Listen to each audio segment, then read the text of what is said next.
Hi YouTube, greetings everybody. It is Sunday evening, which means it's time for yet another video.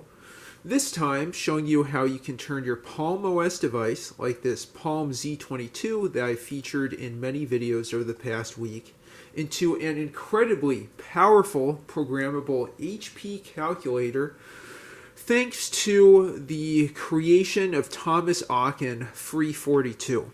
This is a, truly wonderful HP 42S simulator. I don't think it's truly an emulator because the code behind it doesn't act in exactly the way the HP 42S and its architecture does. That runs on just about everything. It runs on your washing machine, it runs on your paper computer, it runs on your cell phone, it runs on your Windows PC, it runs on your Canon Cat 4th based computer. It turns out there is a Palm OS port of the Free42 program, and that's what I'm going to demo for you all this fine evening. Right now we're taking a look at Free42S in its default skin, but on low-res Palms as well as high-res ones, there are multiple skins you can pick with different colors for the background and the keys. I'll go ahead and show you a couple different skins here and then zoom back out. We'll go to the skin menu. I believe there's just the reverse and original skins, or I think just the original skin when you install Free42, but I added in a couple more PRCs with reverse and standard skins. In reverse, which honestly I kind of like better, you have a blue background and white keys. And then if we go back to skin and go to standard, you get the you get the colors of a cat. You get orange for the shifted keys, and you get regular gray and black for the regular keys. I need to continue distracting this kitty here. I think it looks a lot more realistic, but I think it's honestly nicest with blue and white, so I'll go back to the original one. Now, before I get into the weeds here and go through the combination of keys and shift keys and menus that you get with an HP 42S, I'll talk a little bit about the advantages and disadvantages of this simulator over having a real deal brick and mortar physical HP 42S in your hand to solve all the world's math and engineering problems from wherever you are. Like I mentioned earlier, Free42 is not truly an emulator of the 42S. It's a simulator.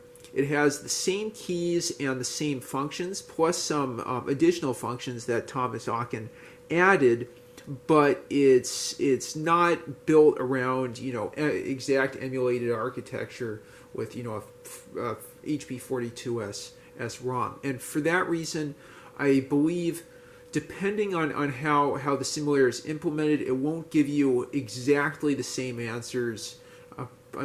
Essentially the same, but that's kind of insulting to mathematicians, and especially applied mathematicians, to say, oh, it's essentially the same. You might get two answers that are slightly but significantly off. So that's a disadvantage. But there's a lot of advantages to this. A Palm OS device, while obsolete, is a little bit faster than an HP 42S. Not to throw shade on that machine, it's faster, but I mean the battery life on those calculators, on the HPs, on those Casios I talked about is incredibly good compared with the Palm. But anyway, it's a lot faster, and for all intents and purposes, the battery life on these things is quite good. Especially, a rechargeable Palm like this, you get 8-10 hours of a charge, and this is a 200 megahertz ARM processor. There is, emulation of 68K code. This version is ARM native code. So I'm going into a lot of digressions. It's a lot faster than an HP 42S. You get a lot more storage available. I'll just, for my first demo here, I'll just show you how you can tell how much memory you have available with catalog and then mem. look at that. You think on a, oops, let me zoom in here so you can see. Look at that. You think on an HP 42S you would get that much memory? 3 megabytes? I don't think so.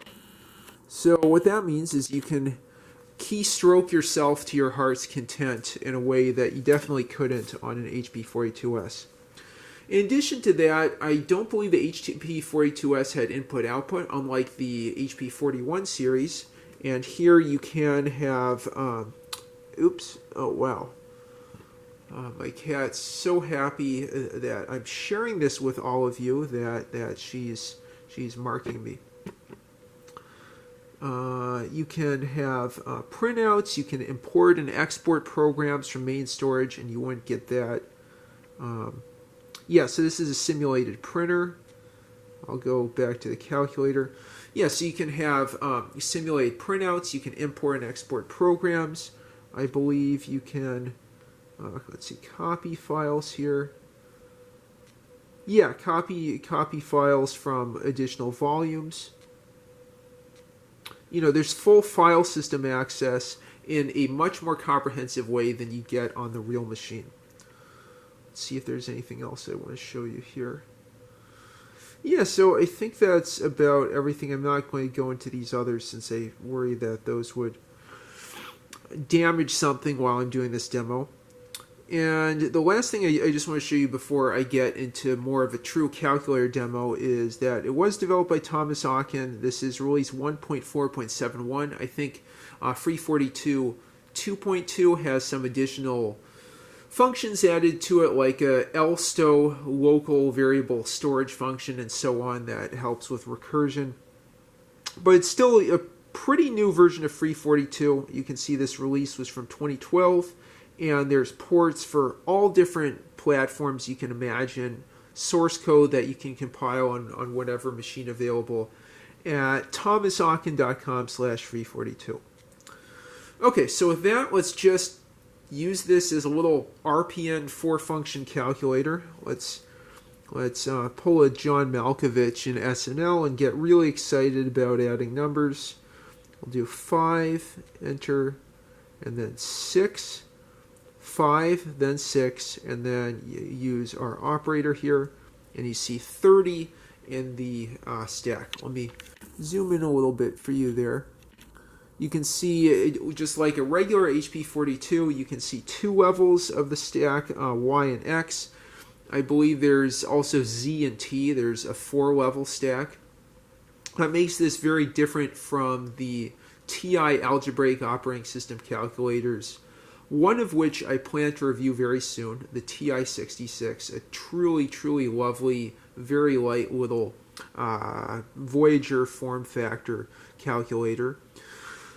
Those had a 2-level stack, X and T. With the later HPs, you get a 4-level stack plus it's RPN as opposed to 3 times 4 equals something, 3, 4 times enter. Okay, so let's go ahead and clear that. I'll point out that this is a combination of key-driven, shift, and a key-driven, and menu-driven.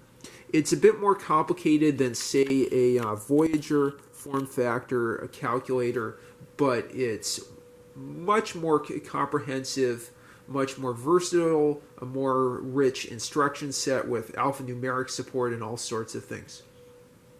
So I think despite that complexity, you can do a lot more with an HP 42S compared with something like an 11C or 15C. Though I'm not a very, very deeply knowledgeable HP calculator aficionado. I'm sure there are many of you HP calculator aficionados watching this video, and if you have more thoughts about that, please do not hesitate to leave them in the comments. Okay, so I'll do a few more things here. Let's do something like, I believe this is set for radians, so we can do something like pi, and then sine of pi. Oh, that's maybe it's not set for radians. Cosine of 0. Okay, that makes sense. Sine is 0, 0. That was a little weird to see. Yep. Yeah, I apologize for that. Maybe it is degrees. Yes. That was embarrassing. Okay, so I'm sorry for being so dumb that I didn't realize this was set for degrees, but indeed, sine of 90 degrees would be 1. And cosine of 90 degrees, I'll do 90, not even press enter, and then we'll do cosine, that should be 0. Okay, so our trigonometric functions are looking super tasty here. Let's see some other menus that are worth looking at. Okay, so I've run a program here that I'm going to demonstrate for you. That's a really simple RPN factorial program.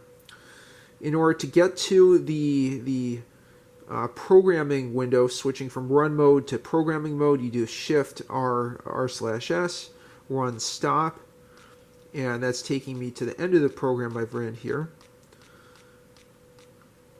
It is a 25-byte program, as you can see up on the top.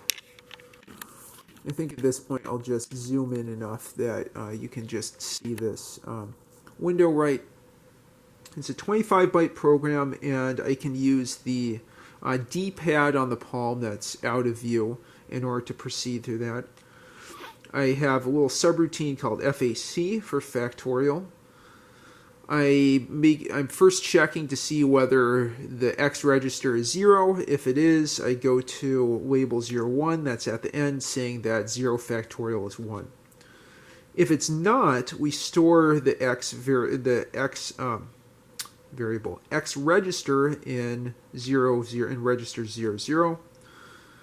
Put 1 on the stack, then in label 00, recall that same register, and then multiply it by what's on the stack, and then decrement and stop if equal on register 00 if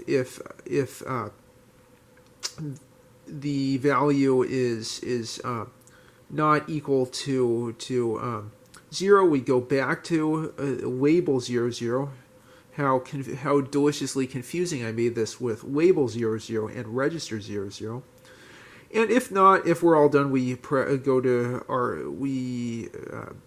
I shouldn't say go to return. We conclude the subroutine and end the program with return, which I think it has something to do with how the subroutine stack is handled. You know, go back to the stack.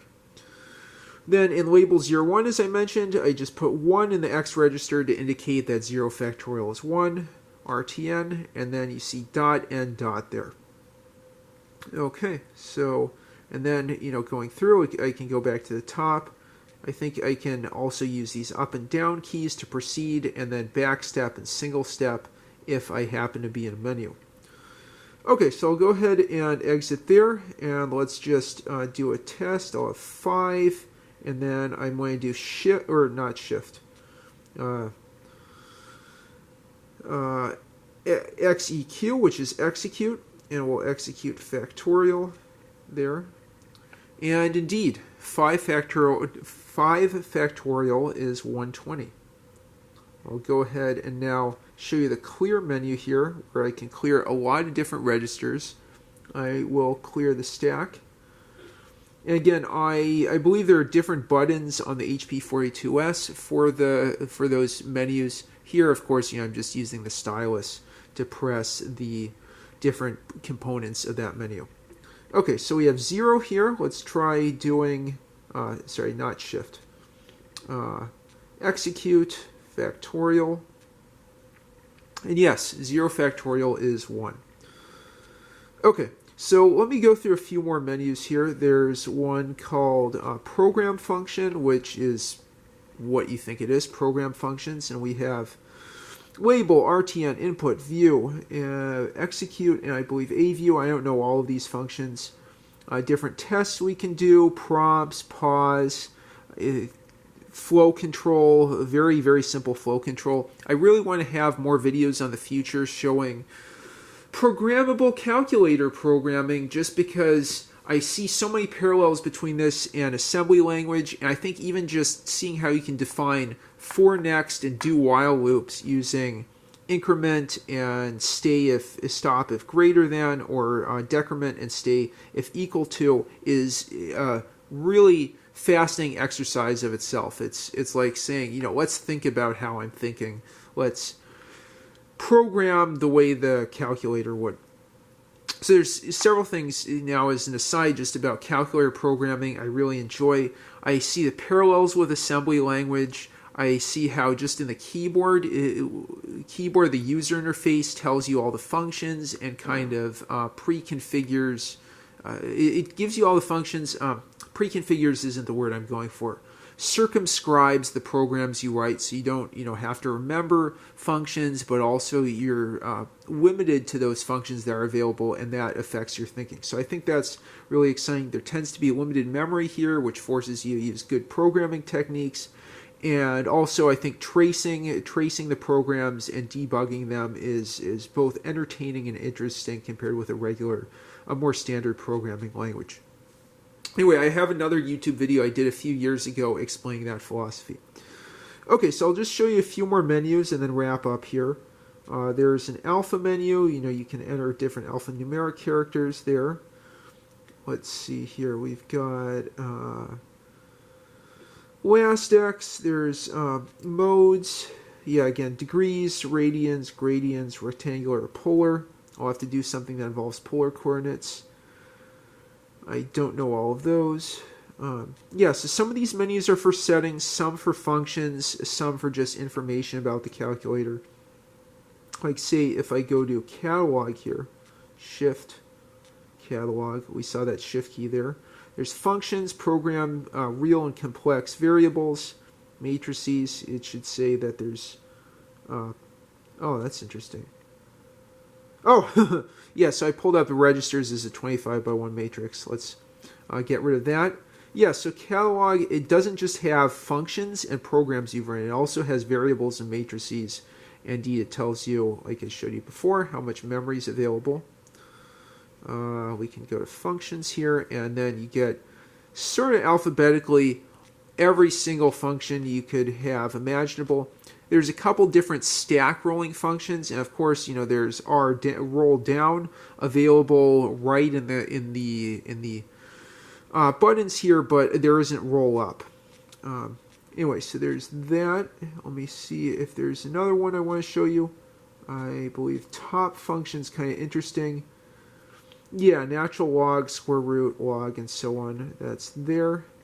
There's another one that was base. That's pretty cool. You could change this to hexadecimal, binary, or octal. You get your HP 16C types of deals in there. Logic operators, conversion, degrees, radians, and so on. And also you can get the sign of something, absolute value, round, and so on. Modulus. I think there's a random number generator. I'll have to take a look at that further. Just so much you can do with this. Let's see. Disp. Yeah, that's more another setting menu. I'm thinking if there's anything else I'd like to show you here.